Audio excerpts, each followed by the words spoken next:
Okay guys, we're talking about the Metcon on January the 2nd. We have the sort of pull, triplet, chest to bar pull-ups, power snatch and rope climbs.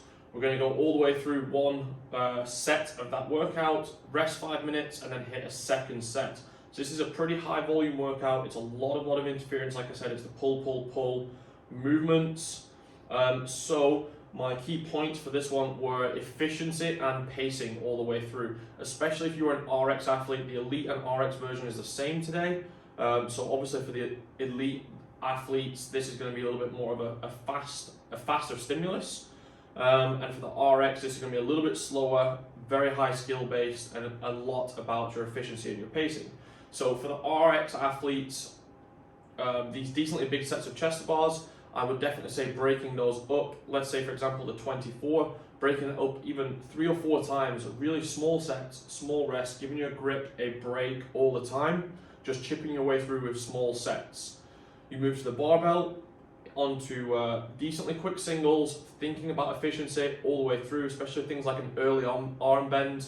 If that is a problem of yours, you need to be focusing on getting a good hip contact, driving the bar overhead, and not pulling with your arms too much because you need them for the rest of the workout.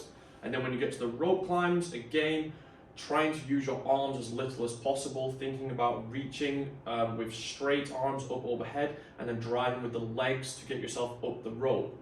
Elite athletes, it's very similar advice, but you can just execute it at a faster pace and probably break up the chest to bars less times. But I still probably wouldn't recommend going unbroken on your chest to bars, maybe 1 break per set on the 24 and the 18s, just to give the grip a little bit of a break, and you can jump back up there. That small break won't really cost you too much time. You could easily lose that time by just a slow transition over to your snatches. When you get there, trying to be efficient, but moving pretty quickly.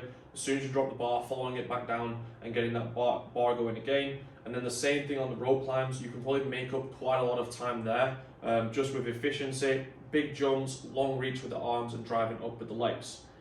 The intermediate version is breaking those 2 workouts apart. If you're competing at an intermediate level, you probably don't need to be doing chest to bars and rope climbs in such a challenging workout all at once. So we'll split that up so you can work on those things separately. So the first workout you will do with chest to bars and power snatch. If you are limited by strength, then you can reduce the weight down. But if you're more limited by the gymnastics and strength, then keep the weight at 52/35 if possible. But then the same advice that I gave to the RX, really breaking up those chest to bar sets early. You don't want to redline in that set of 24 and then not be able to move through the 18s. So breaking those sets up and then hitting fast singles on the snatch. You move over to the rope climb workout, and again, efficiency, thinking about a big reach, driving with the legs. And on this one, try and move the snatch a little bit faster because the rope climb interference is not as bad as that chest to bar interference. So you should hopefully be able to push this second workout faster. If you didn't watch the video yet on the lower impact training version, then check that out because we do have that as an option on today's workout.